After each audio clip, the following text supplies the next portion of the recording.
La semana pasada dejamos a Hernán Cortés partiendo desde Cuba con rumbo a Yucatán, dejando a un Diego Velázquez encabronado, con el corazón roto y con una sensación en el culo de que tal vez no debió haber enviado a su protegido a tierras nuevas.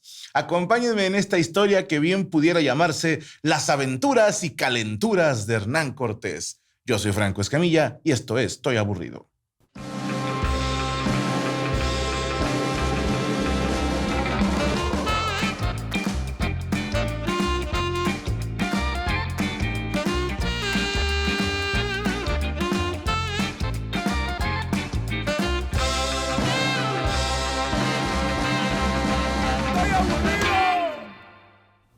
Totalmente encomendado a San Pedro. Acuérdense que la familia de Cortés atribuía a San Pedro que Hernán se salvara de niño.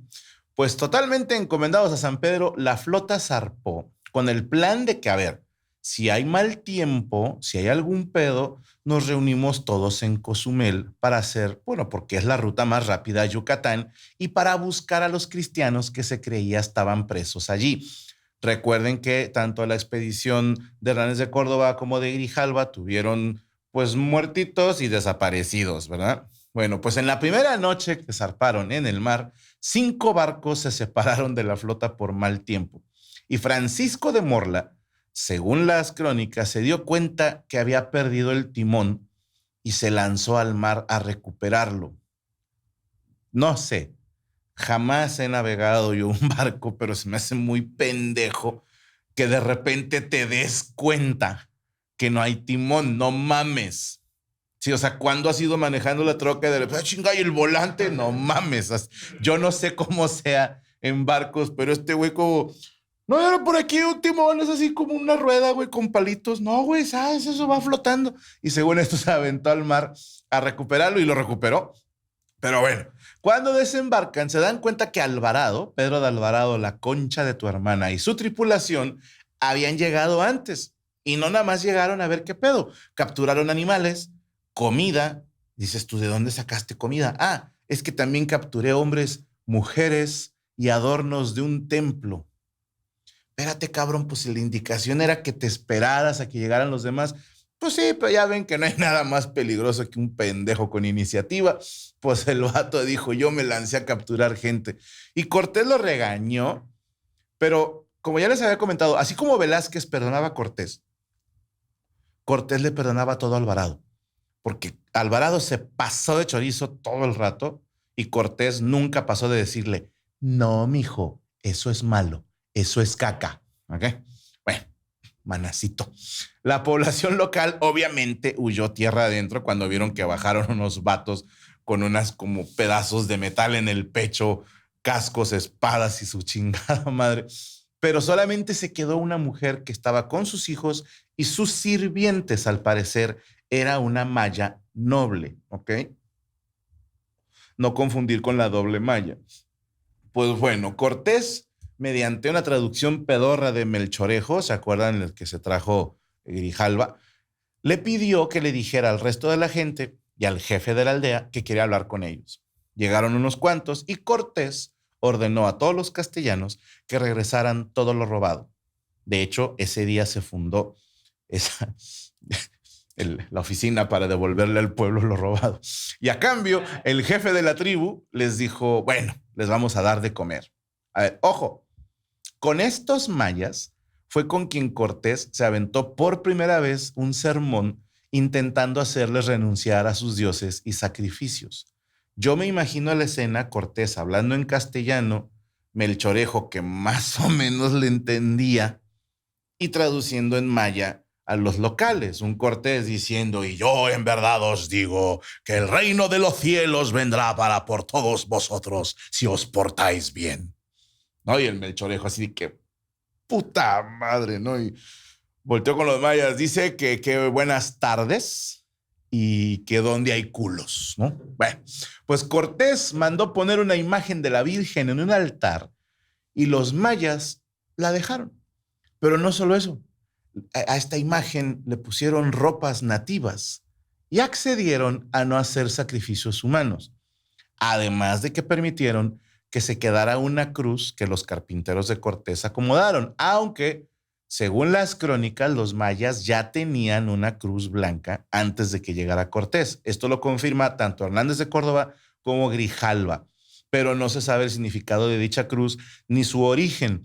Obviamente se ha teorizado un chingo. Hay quienes dicen tal vez fue una coincidencia, a lo mejor era una letra T y estos güeyes dijeron es una cruz. Otros dicen, capaz, a ver, ya había habido naufragios. Capaz si había llegado un padrecito con una cruz y estos güeyes la vieron y la tenían ahí como recuerdo. No sabemos, ¿verdad? Pero el caso es de que afirman que había una cruz.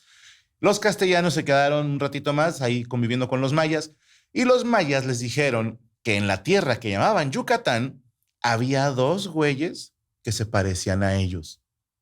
Así como que, ¿cómo? Sí, sí, tenemos. Allá por Yucatán, yo vi a dos güeyes que son así como ustedes. Son blancos, son barbados, les gusta el pito, qué sé yo, ¿verdad? Pues entonces Hernán Cortés mandó mensajeros con Ordaz y Escalante para que los buscaran. Les dijeron, vamos a estar aquí una semana y nos vamos. Pasó una semana y los hombres no aparecían, por lo que Cortés decidió seguir la marcha. Se fueron rumbo a Isla Mujeres y la idea era dirigirse a Cabo Catoche, pero el barco de Juan Escalante empezó a presentar problemas y dijo, ¿saben qué? Vamos a regresarnos porque él es el que trae todas las provisiones, no podemos irnos sin él. Se regresaron a Cozumel a reparar la embarcación y se quedaron otros días más. El 12 de marzo ya estaban listos para irse, ahora sí, pero empezó a hacer mal tiempo y ya no pudieron zarpar.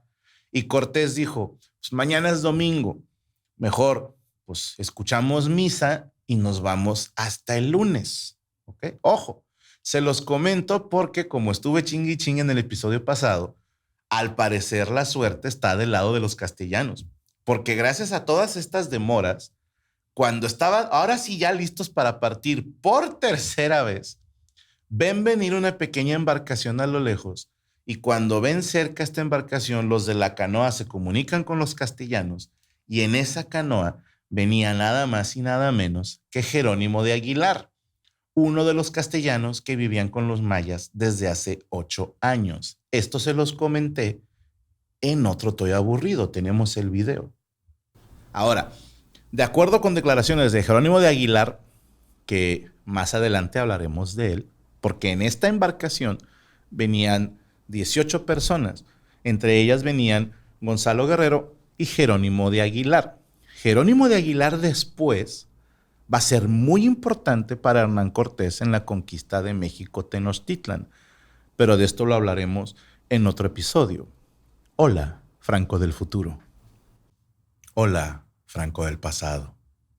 Bueno, si no fuera porque se descompuso la embarcación de Escalante por la tempestad y por la misa, no hubieran alcanzado a llegar los que venían con Jerónimo de Aguilar. Cuando les conté lo de Gonzalo Guerrero, en ese tiempecito en que estuvieron esperándolo, Jerónimo fue con Gonzalo de, ¿qué onda, güey? Hay españoles, vámonos con ellos. Y es cuando Gonzalo, hermano, ya eres mexicano, les dijo, no, pues al chile yo ya tengo culo, tengo hijos, ya me tatué, ya no puedo irme con ellos. Pues bueno, gracias a todas estas demoras, Jerónimo de Aguilar alcanza a llegar con los castellanos, ¿ok? Ahora, si no hubiera sido por Jerónimo de Aguilar, no hubieran tenido un intérprete tan chingón, porque la neta, ya les había comentado que Melchorejo era pescador, ¿ok? O sea, este maya que capturaron para hacerlo lengua o traductor, pues tampoco hablaba todas las palabras mayas. Máximo respeto para los pescadores, pero no son maestros de filosofía y letras, ¿ok? Entonces, este güey tenía un léxico bastante limitado y aparte la limitación de la traducción y con Jerónimo de Aguilar pues era mucho mejor porque este güey hablaba a full el castellano y después de 8 años de vivir entre los mayas, pues ya entendía al menos el maya chontal, tengo entendido, porque hay varios tipos de mayas y este güey creo que estaba especializado en chontal, ¿ok? Bueno, Jerónimo de Aguilar les contó todo, desde el güey que dejaron tontito de un putazo, que el otro güey se fue a vivir con ellos, todo esto que les conté en el episodio de la Liga de la Justicia Latinoamericana. Y demostró su valor o su valía, Jerónimo de Aguilar, porque, insisto, era un mucho mejor traductor, hacía las traducciones mucho más rápidas. Entonces los castellanos dijeron, ahora sí, ya tenemos el team armado, vámonos ahora sí. Y se fueron para Isla Mujeres para abastecerse de agua y partieron 2 días después rumbo a Cabo Catoche, siguiendo la ruta de Hernández de Córdoba. Incluso se planteó la opción de parar en Champotón, donde se había quedado el barco de Alonso de Escobar, que todavía estaba perdido, y para aventarse un tiro con los locales, que son los que mataron a Hernández de Córdoba. Porque de hecho, estos mismos en la de Grijalva le decían, vamos con esos putos que nos la deben. Nel, no vamos. Y los de Cortés le decían, vamos, güey, vamos a vengar a nuestros compas. Nel, no vamos. ¿Por qué? Porque el piloto les dijo, aquí el agua es poco profunda y los barcos pueden encallar, nos puede salir más caro. Entonces mejor se fueron a Puerto Deseado. A este lugar lo bautizó Grijalva y ahí se encontraron el barco de Alonso de Escobar. Y no solo eso. ¿Se acuerdan de que con Grijalva se les perdió una hembra de mastín? Tenemos video de eso también. Y les dejo un dato. Cuando se fueron de esa laguna de términos, se les quedó una perra. O sea, un perrito hembra, ¿sí? Un mastín en esa laguna. Y esa perra se convirtió en el primer caso de incursión de especies exóticas en el continente. Pero de esa perra hablaremos en otro episodio. Hola, Franco del futuro. Hola, Franco del pasado. Qué hermoso te ves de blanco. Bueno, pues la perra sobrevivió, ¿ok? Imagínense la alegría que le dio a la perrita cuando va viendo otra vez castellano. ¡Qué pinches perdidos! La pobrecita se la rifó con güeyes que hablaban maya. Y el que diga que no, nunca ha tenido perro. Pero se los juro que los perros están entrenados al idioma al idioma original, donde fueron educados. Esto es momento de contarles una anécdota.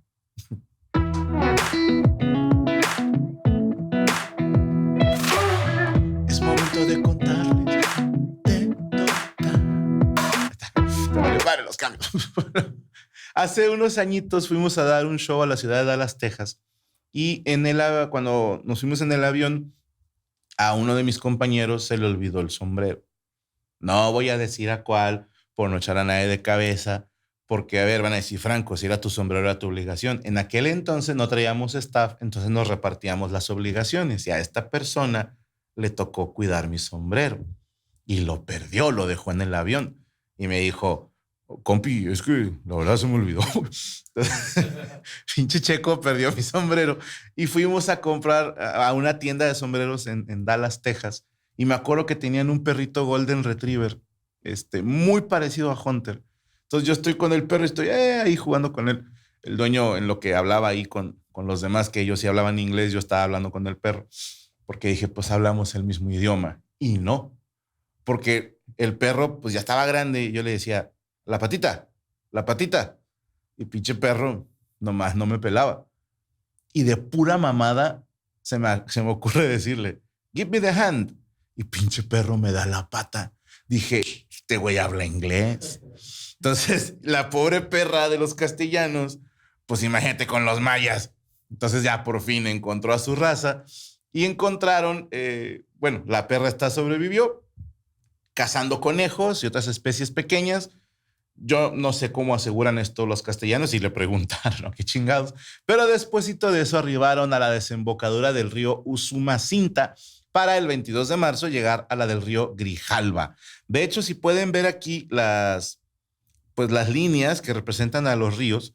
¿Por qué? Porque en estos ríos, pues obviamente no cabían todas las embarcaciones, pero sí pudieron meter los bergantines. Es importante meter el bergantín. Se aventaron con los bergantines y con las carabelas, llevando solamente a 200 hombres. Y río arriba empezaron a ver por las orillas cómo se iban asomando numerosos indios ataviados con plumas, hasta llegar a la zona de Potonchán, donde una canoa se acercó a preguntarles qué querían. Cortés, mediante Jerónimo de Aguilar, les contestó que buscaba comida y agua y que pagaría por ello. Además, dijo que era hermano de Grijalva. ¿Por qué? Porque Grijalva se cotorreó chido con los mayas y con los totonacas. Entonces dijo, pues este güey ya hizo buenas relaciones, capaz si nos reciben. Pues los mayas de la canoa dijeron, va, mañana vénganse a tal lugar, es una placita frente a la ciudad, y ahí los atendemos. Y aquí empieza como, por un lado eso es una cosa y por otro otra. ¿Por qué? Se supone que iban a juntarse a hablar, pero tanto los castellanos como los mayas se movieron. Por ejemplo, los locales evacuaron a todas las mujeres y niños porque dijeron, a lo mejor va a haber putazos. Y los castellanos desembarcaron más gente, incluyendo a los ballesteros y a los arcabuceros. El arcabuz es como una especie de escopeta medio primitiva, por si quieren imaginársela. No es un rifle per se, no es de repetición, pero sí mete un buen putazo. Pues al día siguiente los mayas les llevaron comida, una máscara de oro y algunas joyas, y le dijeron a los castellanos, aquí hay comida, aquí hay oro, váyanse. ¿Eh? Cortés dijo, no, es que necesito más comida y necesito una cesta de oro. Y los indios le dijeron, no queremos comerciar contigo, ni tampoco queremos pelear con ustedes, pero si no se van, los vamos a matar. Educados. Pues al día siguiente les llevaron más comida, incluso les enseñaron a obtener agua potable excavando en la arena de las islas. Pero 3 días después los castellanos todavía no se iban. Es más, trajeron más raza de la flota anclada y Cortés mandó a Alvarado y a Alonso de Ávila, cada uno con 50 hombres, para que avanzaran río arriba buscando rodear a los mayas. Para la mañana del 4.º día, los locales les llevaron 8 pavos y maíz suficiente como para 10 personas. Cortés les dijo, oigan, necesito más comida y quiero visitar la ciudad. Los indios dijeron, lo vamos a pensar, ¿no? Pero por dentro fue como, acá está, ¿no? Al otro día les llevaron otro poquito más de comida y le dijeron, ya no tenemos más. O sea, ya, vete. Y Cortés les dijo, dude, es inhumano dejarnos así sin comida y sin refugio. Es más, Cortés les dijo, si me dejan entrar a la ciudad, yo les puedo dar buenos consejos. Los indios, así dice la crónica, contestaron, no, no queremos tus consejos. Váyanse o los vamos a matar. Y Cortés dijo, pues por la noche voy a entrar a la ciudad por mis santos huevos, aunque ustedes no quieran. Y los mayas, cuando les traduce Jerónimo, dice este güey que en la noche le va a caer al cantón de ustedes por puros huevos.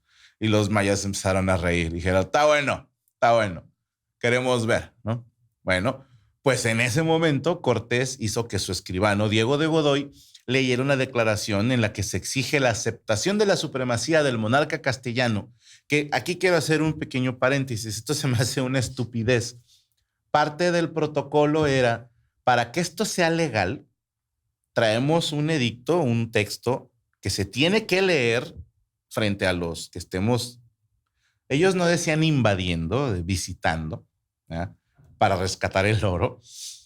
Y en esta, como, ¿cómo llamarlo? Como un anuncio de parte del rey, se le decía a los naturales que este territorio ahora pertenecía a Carlos I y que era parte pues del trono de Navarra y Castilla, que ellos ahora eran vasallos de Navarra y Castilla y que tenían que obedecer y entregar el oro y lo que se necesitara, y que si no lo hacían, estaban cayendo en un acto de rebelión y ellos tenían todo el derecho del mundo a romperles en su madre para quitarles lo que consideraran necesario.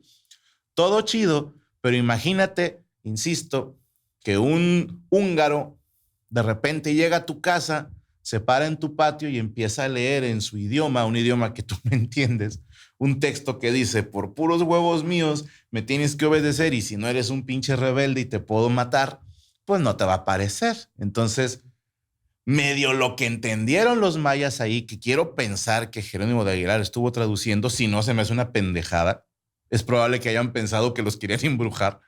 Pues imagínate que ves un güey leyendo, no estás entendiendo ni mal. Estos güeyes empezaron a aventar una lluvia de flechas y piedras, que es algo muy mexicano. Cuando no entendemos algo, lo agarramos a pedradas. En chinga, los castellanos empezaron a agrupar para defenderse y comenzó la batalla.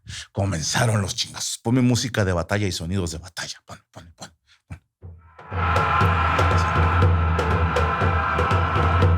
Me preocupa que Derek escuche esa música y empiece así a quitarse la playera y a tatuarse y la chingada con sangre. Pero por un lado estaban los castellanos intentando pues, soportar los chingadazos. Por el otro, los mayas, que incluso intentaron llegar a las embarcaciones de los castellanos. Pero Cortés había mandado bajar cañones y con esos mismos cañones atacaron a los locales, quienes obviamente se asustaron por el ruido y por el olor a pólvora.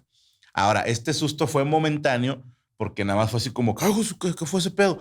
No sé, pero vamos a pegarle. Se reagruparon y volvieron al ataque, pero para ese momento los que había mandado tanto Alvarado como Alonso de Ávila, que fueron a rodear, atacaron la retaguardia y pasaron por encima de los mayas. Una vez que terminó el combate en Potonchán, se dieron cuenta que Melchorejo, el antiguo traductor o lengua, se escapó. El vato aprovechó la confusión y dijo, ¡ay, los huevos! Al chile yo ni entendí nada. Y los castellanos entraron a la ciudad y se quedaron, dice Bernal Díaz del Castillo, con 3 lecciones. Número 1, dice Bernal Díaz del Castillo, los indios no peleaban para matar, solo querían capturarnos. Y esto nos daba ventaja, porque en lo que ellos intentaban capturar a uno, nos pudieron haber matado a 2 o 3 sin problema. Número 2, los castellanos no estaban en desventaja por ser superados en número, porque las tácticas de los locales eran inferiores a la de los conquistadores. Tomen en cuenta que casi en todo Mesoamérica y Centroamérica se peleaba de la misma manera, que es todo tu contingente de un lado, todo el mío del otro, nos vemos en medio y el que tenga más sobrevivientes gana. Los castellanos pues ya se habían calado en las guerras italianas, en la reconquista de Granada y en las conquistas de nuevos territorios. Entonces ellos ya tenían pues patentados un modelo de los tercios españoles, que ya hablaremos de eso en otros episodios. Aparte, ellos sabían lo que era tener una reserva. Esto es, tengo mi primera línea, pero tengo reservas. ¿Por qué? Porque los voy cambiando y están frescos. ¿Ok? Imagínate un partido de fútbol donde un güey hace cambios y el otro no. Por muy chingones que sean, se van a cansar. Eso le pasaba. Y también la mini emboscada que hicieron tanto Alvarado como Dávila, pues es prueba de que las estrategias castellanas eran superiores, aunque les duela a los indigenistas que dicen es que los mexicas y los mayas hubieran podido conquistar al mundo. No. En cuanto a estrategia, sí nos faltaba, ¿ok? Y también se dieron cuenta que las armaduras de metal no eran necesarias.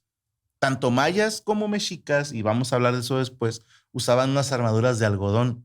Y con eso era suficiente tanto para las flechas como para los golpes de arma contundente. Pero los castellanos decidieron seguir usándolo de metal por su efecto psicológico. También el sonido de la espada golpeando en el peto o en la rodela, pues es algo que ayuda a que se culee el enemigo. Bueno, después de la batalla, 200 hombres liderados en 3 compañías por Domingo García, Gonzalo de Sandoval y Gonzalo de Alvarado, hermano de Pedro la Concha de tu madre Alvarado, fueron enviados a explorar y a conseguir comida, pero les dijeron no se alejen más de 10 kilómetros. Y a las afueras de una aldea llamada Centla se toparon con otros indios que se negaron a venderles maíz y otra vez se hicieron los putazos. Pero en este combate los castellanos fueron derrotados y a punto de ser capturados por completo, si no fuera, según las crónicas, por un contingente de indios cubanos liderados por Hernán Cortés, que ayudó a escapar a sus compatriotas. No sé, acuérdense que Cortés también era muy exagerado. Él cuenta, yo solo y 100 indios cubanos rescatamos a los demás. ¿Qué chingados iba a andar Cortés solo? Sí, o sea, eres el gran capitán, obviamente no va a andar él solo. Probablemente traía más soldados castellanos, pero por paradito de culo dice yo solo. ¿Ok? Bueno, Cortés mandó a los heridos a los barcos y les ordenó que al resto del ejército ya se uniera con él, incluida la caballería. que los caballos aún no participaban en los putazos. Y al día siguiente se volvió a armar el tiro. Y en este tiro, los castellanos estaban superados en número contra un rival que ya le estaba perdiendo el miedo a la artillería, y los mayas estaban ganando el combate y avanzando en el terreno, cuando en eso mandan a la caballería. Primera vez que los caballos son utilizados en combate en América, y el resultado psicológico fue devastador. Los mayas se cagaron al ver semejantes bestias, y se destacó en ese combate Francisco de Morla, el güey que se aventó a por el timón. Bueno, los que estuvieron ahí cuentan que el vato se mamó. O sea, que arriba de su caballo se la pasó chingando gente, rescatando a otros, que lo veían de lejos y acá hasta llegaron a pensar que era Santiago Matamoros, el santo. El santo de ellos, no el santo de nosotros. Bueno, una vez que se retiraron los locales, los castellanos se alzaron con la victoria en Centla con el saldo de 60 heridos, pero ni un solo muerto. Aunque el calor y el haber tomado agua no potable hizo que más de 100 castellanos quedaran fuera de combate, los mayas vinieron a pedir chance de que les dejaran recoger a sus muertos para enterrarlos o quemarlos. Cortés accedió siempre y cuando viniera Don Chingón, el señor de Potonchán, que era un güey que se llamaba Tapscov. Obviamente, ¿cómo se llama este güey? Tapscov. ¿Cómo? Tapscov. ¿Cómo se llama? Tabasco. Ah, de ahí viene el nombre. Sí, porque estos güeyes, ¿cómo dice que se llama? Tapscov. Ah, Tabasco. Te mamaste. Te mamaste. Pinche disléxicos de mierda. Pues el jefe Tapscov se presentó en persona a decirles, dejen pasar a recoger a los cadáveres. Y las fuentes aseguran que enviaron a un hombre a hacerse pasar por el líder. Otros dicen que era Tapscov quien se presentó en persona ante Cortés. Sea como haya sido, el vato traía regalos de oro y turquesas para los castellanos, alimentos y un grupo de jovencitas para que cocinaran para los castellanos, con el argumento de que ellos no tenían mujeres, pero sí tenían mujeres en los barcos, solo que ellas todavía no habían desembarcado. Hubo bastantes mujeres que acompañaron a este contingente conquistador. Ya hablaremos después, porque hubo una de ellas que no era cocinera, era infantería, era primera línea. Y la vieja, una furia para los putazos, pero ya hablaremos después. Otras fuentes dicen que las jóvenes regaladas no eran para cocinar, pero sí para que se las comieran. Cortés siguió con la guerra psicológica y pidió que acercaran una yegua a uno de los caballos, o sea, una hembra a un macho. Y el caballo empezó a piafar. Para la gente que no es de rancho como uno, piafar es cuando el caballo alza las patas y las deja caer sin chinga. Si han visto cuando ese es un caballo, te cagas. Ahora imagínate si nunca has visto un caballo, ¿ok? Y el caballo empezó a relinchar y obviamente los mayas se cagaron todos cuando escucharon ese puto monstruo hacer su sonido y le ofrendaron flores y pavos al animal. Lo tomaron así como que, tranqui, tranqui, ¿no? También Cortés, nada pendejo, hizo que tronaran un cañón y pidió al traductor que les explicara que los apóstoles se habían enfadado con los mayas por haber atacado a las tropas de los conquistadores. Los apóstoles. Simón, Juan, todos ellos, ¿no? Judas. Cortés le hizo 3 preguntas a los mayas. ¿Dónde están las minas de oro? ¿Por qué no fueron amables conmigo como con Grijalva? ¿Y por qué se fueron si eran más que nosotros? Y las respuestas fueron cortas y claras. 1, que le valga. Nah. La primera, le dijeron, aquí no hay minas de oro, pero allá más tierra adentro sí hay. Esto no se sabe si era una estrategia como para váyanse de aquí, pero lo cierto es que los mayas no tenían minas de oro, que el oro que ellos tenían provenía del comercio.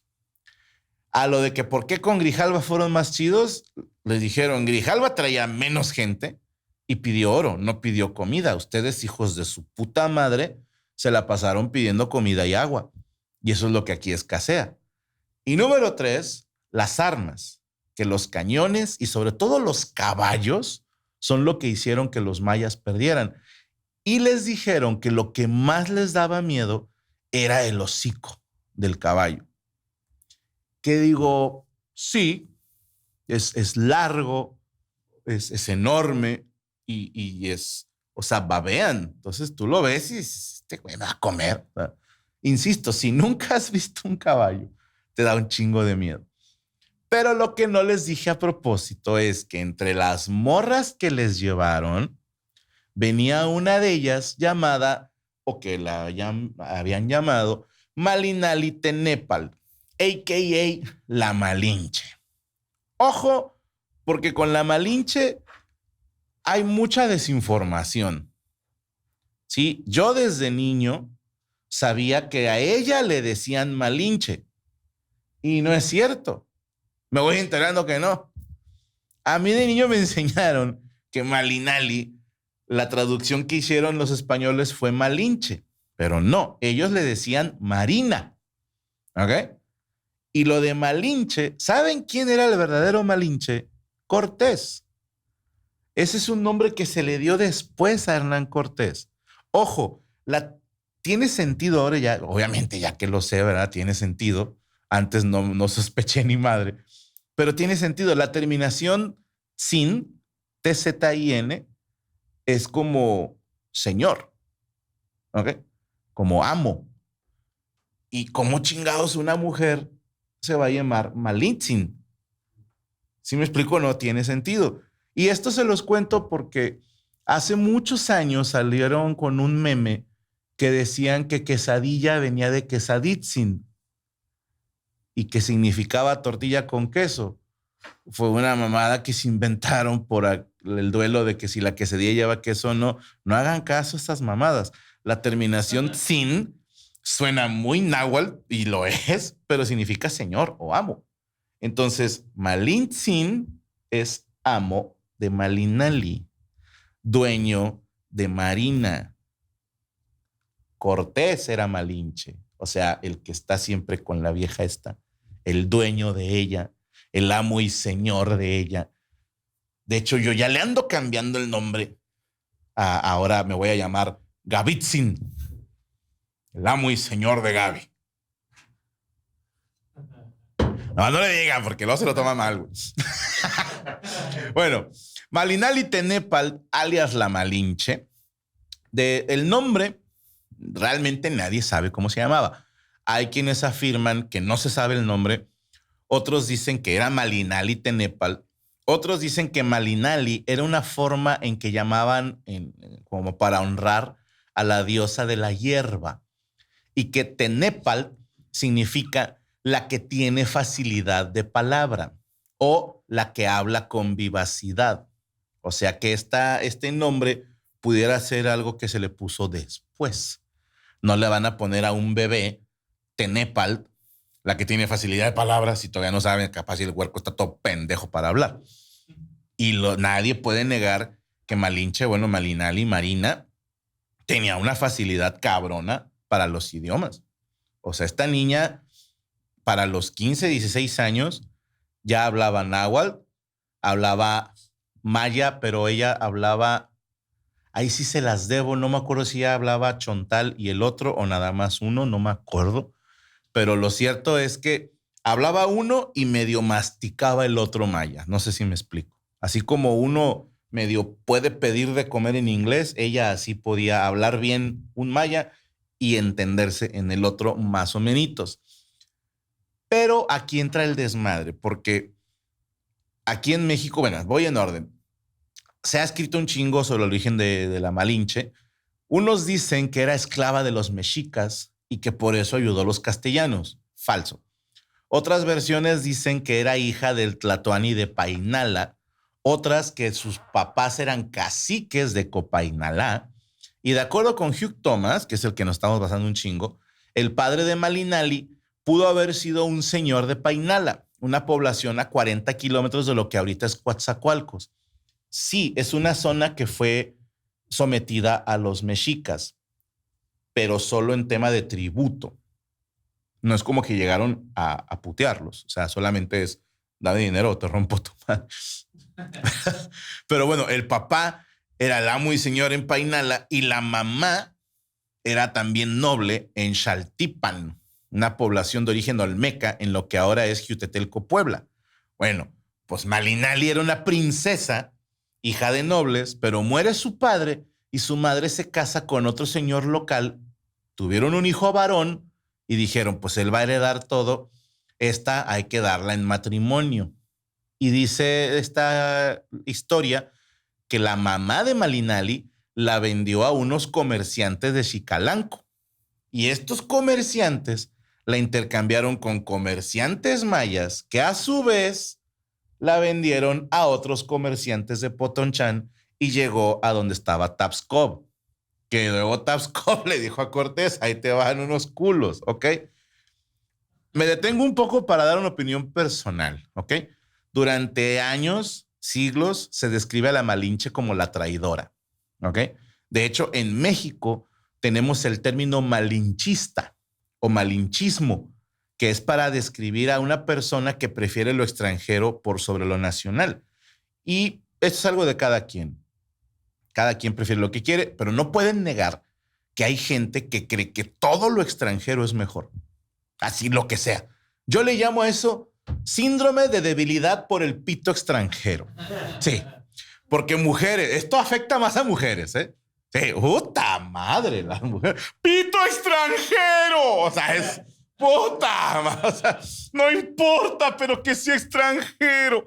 Y si no me creen, dense una vuelta por TikTok y van a ver un putazo de morras que andan con vatos culerísimos. Pero como son de otro país, lo presumen. Es más, estas hijas de puta, así lo digo tal cual, ni siquiera dicen el nombre del vato. Se refieren a él por su nacionalidad. Y el TikTok sale la morra enseñándole a la alemana. Chica, tu madre tiene nombre, culera. ¿Qué te parecería que él dijera yendo a comer con las chichis? No te iba a gustar, ¿verdad? O enseñándole al culo a hablar alemán. No te iba a gustar. Pero bueno, ni uno más. Hashtag. Apoyen a los hombres. Migajas. Pero bueno, vamos a suponer que Malinche fue una traidora. Supongamos, ¿va? ¿A quién traicionó? ¿A la gente de Painala? ¿A los mexicas? ¿A los mayas de Potonchán? ¿A Tapscov? ¿A los comerciantes que la llevaron con Tapscov?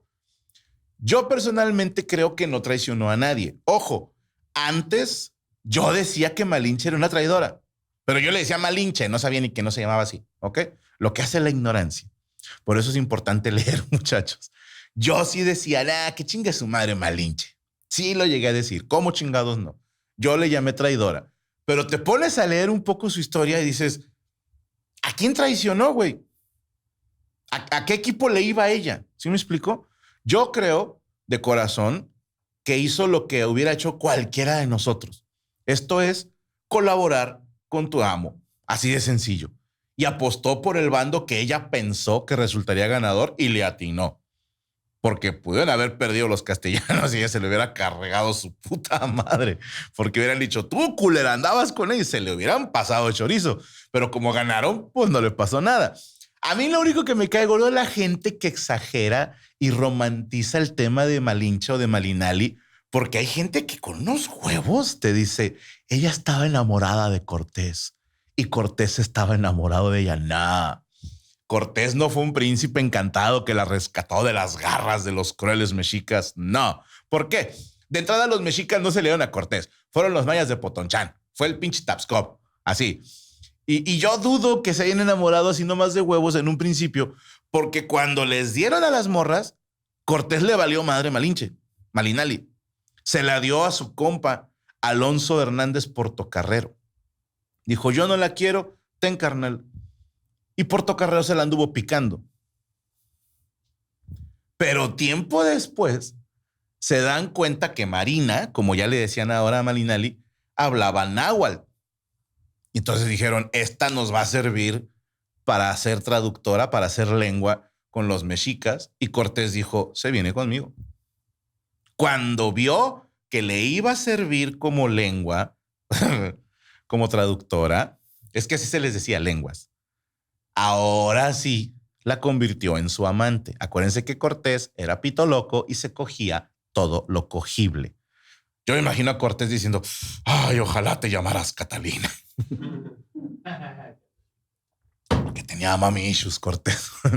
Pues Malinali se convirtió en lengua de la expedición porque podía hablar náhuatl y traducir en maya para Jerónimo de Aguilar, quien a su vez traducía en castellano a Cortés.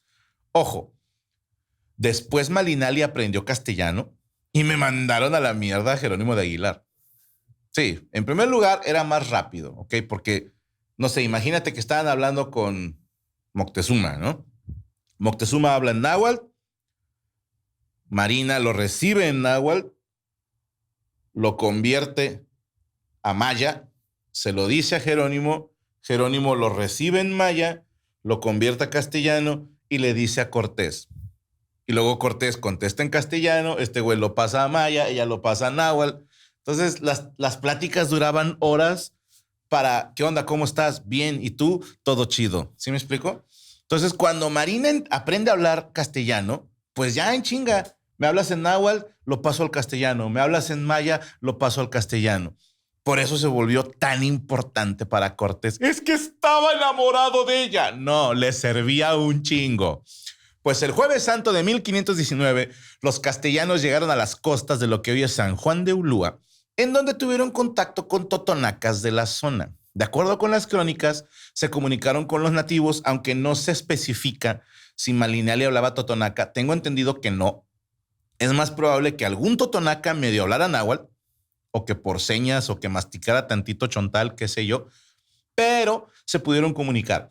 Y estos totonacas les llevaron tortillas, pescado, frijoles, pavos, y llevaron de parte de los castellanos ropas de terciopelo, lo cual fue una cacota a favor de los castellanos, porque el color rojo era el color con el que Quetzalcóatl se pintaba el cuerpo, y los totonacas lo tomaron como algo de buen augurio.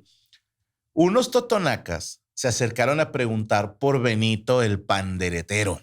¿Se acuerdan en el de Grijalva que les conté que hubo unos güeyes que bailaron con un castellano?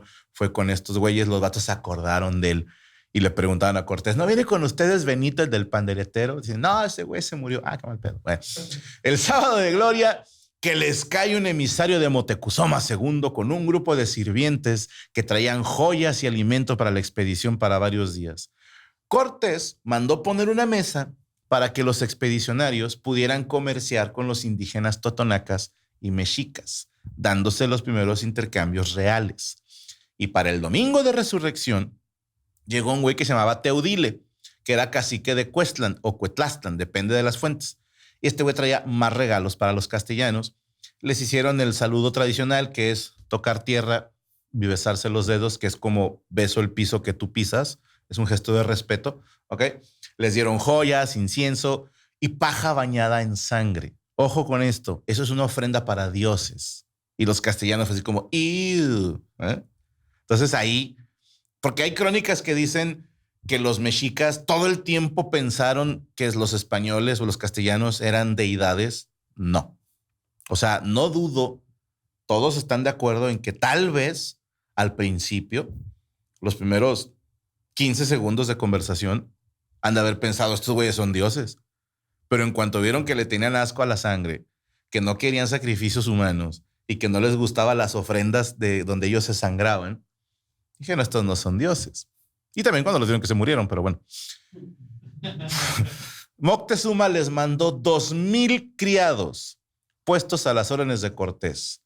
Cortés dijo, no, entre estos criados hay espías y hechiceros, como parte de la estrategia de Moctezuma. Pero bueno, hay un dato que les quiero contar. El güey que llegó, Teudile, así se llamaba, se parecía un chingo a Cortés, pero en moreno. No sé si me explico. Cuando lo van viendo así como, ah, chinga, ¿no?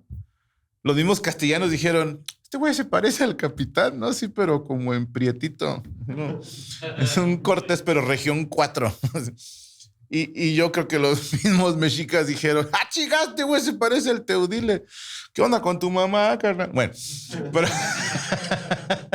Bernal Díaz del Castillo lo bautizó como Quintalbor. Otras fuentes dicen que Moctezuma lo envió precisamente porque se parecía. Yo no creo. ¿Cómo chingados sabía Moctezuma que se parecía? O sea, ni modo, a ver, si hubo güeyes que llegaron a decirle, vienen unos vatos blancos, barbados, qué sé yo, pero ninguno de ellos, a menos que haya dicho, ay, el jefe de ellos se parece a este puto. Es la única explicación. Y que lo mandaron como broma, pero son puras conjeturas. Lo cierto es que Teudile y Cortés medio se parecían. En que fue así como, hey, no, ¿tú también eres Sagitario? Sí, no, ok, no. ¿También te gusta la riata? No, a mí tampoco. Bueno, pues platicaron largo y tendido gracias a la traducción de Marina y Jerónimo de Aguilar. Y entre una y tantas cosas, Cortés le explicó a Teudile, venimos en nombre de Carlos de Austria, rey de la mayor parte del mundo, y yo, Hernán Cortés, soy su embajador. Y Teudile contestó, Moctezuma es tan emperador como el tuyo. Sí, o sea, aquí también hace aire, hijo de su puta madre, ¿no? Y Cortés, obviamente, empezó a sacarse el pito y mandó a desfilar las tropas. Y hacían cargas de caballería como para que veas de qué lado me roza la truza. ¿Ah? Pero con lo que lo impresionó fue con las armas de fuego y con los caballos, quienes asustaron a los enviados de Moctezuma. Cortés preguntó a los mexicas, ¿tienen oro? Porque lo necesito para una enfermedad del corazón que tenemos los castellanos. Que me parece romántico que dijeran, tenemos una enfermedad que solo el oro puede curar, porque hay gente que sí tiene esa enfermedad y porque hay que aceptar que no soy indigenista, pero las expediciones no vinieron a dar la palabra de Dios. O sea, en texto decían, vamos a evangelizar, venías por oro, culo. O sea, y lo entiendo. ¿Tú crees que yo voy a dar show porque quiero el aplauso de la... No, quiero dinero. Sí, el aplauso es algo muy lindo que se agradece, pero pueden no aplaudir y si me pagan el triple, yo jalo, güey. ¿Sí? Entonces venían por oro, ¿ok?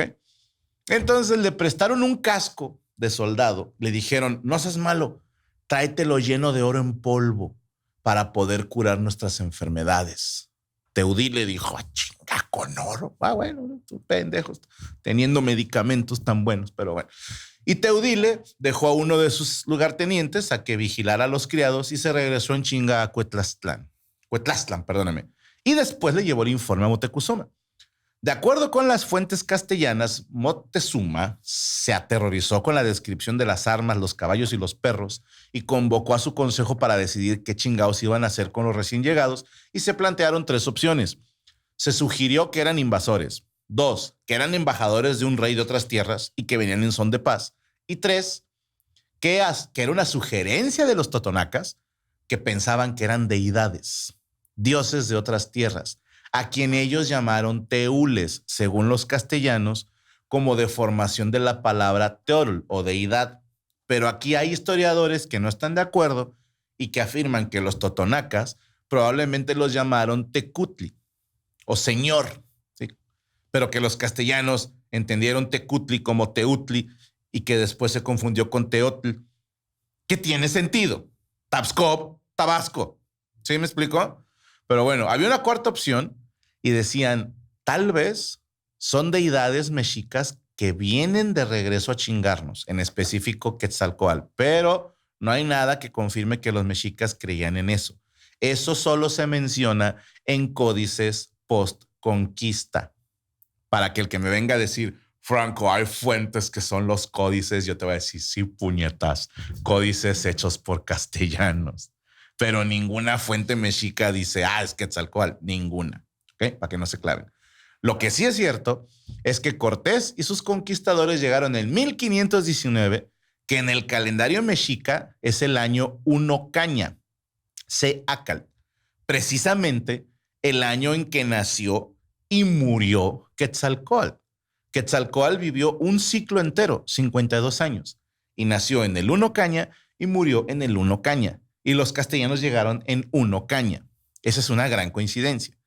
Y también entre los mexicas decían que los años del pedernal venían del norte, los de la casa del oeste, los del conejo del sur y los de la caña venían del este y los conquistadores desembarcaron proviniendo del este. Y la leyenda de Quetzalcóatl dice que embarcó en una canoa y desapareció en el mar con rumbo al este. Entonces, por eso se dice que tal vez pensaron que era Quetzalcóatl. Hay bastantes coincidencias. Hay otra también que es que los castellanos llegaron un Viernes Santo y venían vestidos de negro. Y el negro era de los colores que representaban a Quetzalcóatl. Y ahí es más. La otra es que el mismo Quetzalcóatl, según la tradición, no le gustaban los sacrificios humanos. Y cuando llegan los castellanos y dicen, no queremos sacrificios humanos, pues, puta, pues sí es, ¿no? Pero, digo, había quienes decían, es el regreso de la serpiente emplumada, otros decían, es una puta coincidencia. Yo no descarto la idea, como otros historiadores lo han explicado, que ellos sí le saben, que probablemente sí pensaron que eran dioses, pero la idea no duró mucho, porque los dioses no sangran, no se mueren, y hay fuentes que hablan de que los mismos mexicas, por así decirlo, experimentaron con los castellanos que capturaban. Decían que metían a los vatos así de chompa al agua a ver si se ahogaban, para ver si eran dioses, o los cortaban, o los quemaban, y decían, mira, se mueren, ¿no? Entonces, me hace recordar una estupidez de la de Scary Movie. No creo que es la 4 donde llegan unos aliens y dicen, ¿cómo vamos a derrotarlos? Y un güey le da un palazo a uno y le vuela la chompa. Y dice, mira, no funcionan sin la cabeza. Pues normal, pendejo, ¿no? Pero bueno. Y lo que les decía, que a estos güeyes les daba asco las cosas bañadas en sangre, ¿ok? Pero si fueran dioses o no, valía madre. Moctezuma tenía que prepararse para el encuentro entre estas dos civilizaciones, que este encuentro cambiaría la historia de la humanidad. Pero de esto seguiremos platicando la siguiente semana. Yo soy Franco Escamilla y esto Estoy Aburrido.